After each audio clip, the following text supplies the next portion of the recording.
Dans la grande majorité des cas, les relations entre les investisseurs et les entrepreneurs sont organisées dans le pacte d'actionnariat.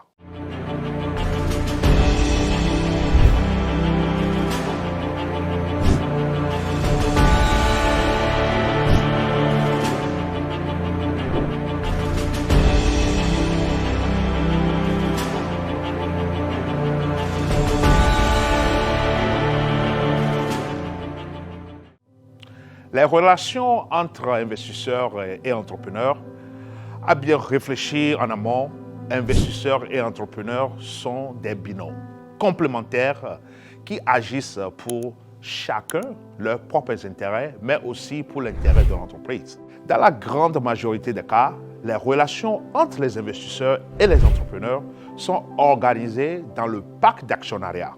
Celui-ci est conclu et négocié au moment du versement des fonds.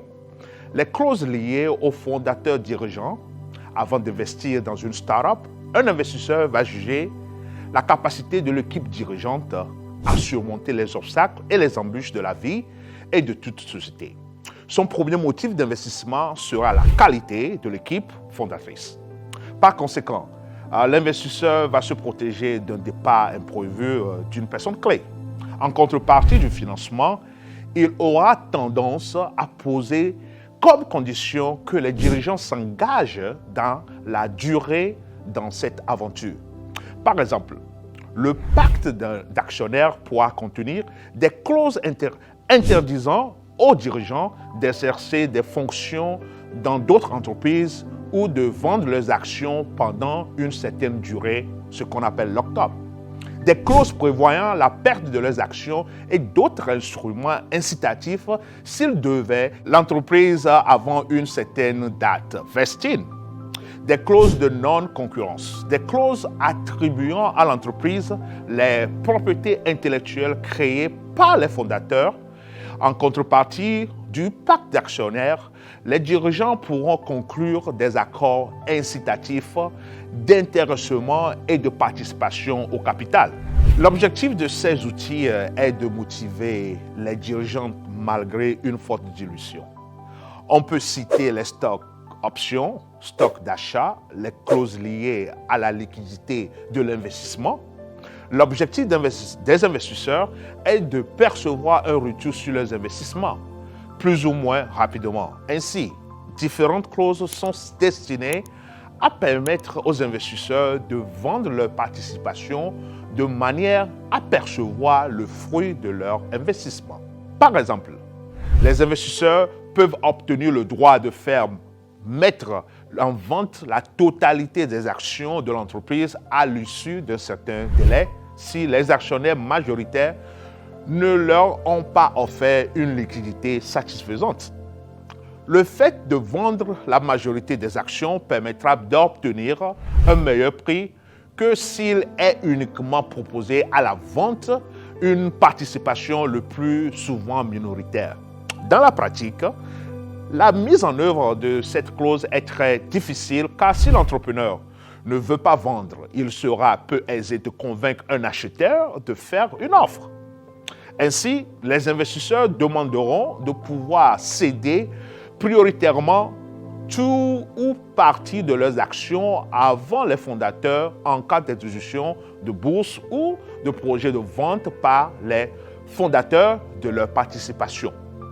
Ils veulent également demander la faculté de céder le même pourcentage de leur participation que les fondateurs en cas de cession pour ceux qui, clause de tag longue ou en cas de changement de contrôle de la société. Le pacte d'actionnaires peut également permettre à un groupe d'actionnaires majoritaires de forcer les autres actionnaires à vendre leurs actions aux mêmes conditions que celles qui leur seraient proposées par un acheteur, clause de drag longue, on peut le dire. Cela permet d'éviter un chantage d'un minoritaire lors d'une offre sur la totalité du capital.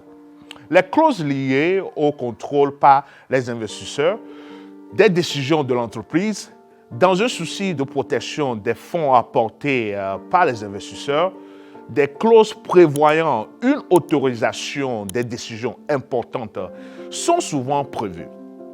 On parle dans ce cas de contrôle négatif. Les investisseurs demandent souvent un niveau d'information précis, large, fréquent, adapté à la situation de l'activité de la société.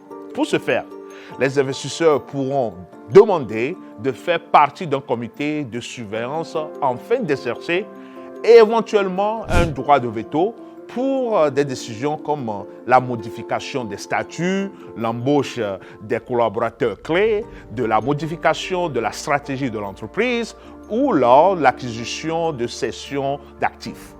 Le pacte d'actionnaires, passage obligé en cas de levée de fonds, la négociation du pacte d'actionnaires dépend de plusieurs facteurs. Alors, plus l'écart est important entre le prix payé par l'investisseur et celui payé par les fondateurs, et plus les clauses seront discutées. L'investisseur voudra se protéger, bien sûr, contre une diminution de l'évaluation de la société ou d'une cession rapide de celle-ci. L'équilibre entre la demande et l'offre de capitaux à risque au moment de sa conclusion. Si vous avez appris quelque chose d'édifiant tout au long de cette vidéo, merci de nous laisser un pouce bleu. Cela aidera beaucoup notre chaîne pour son référencement.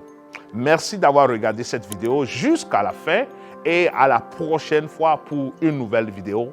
Merci.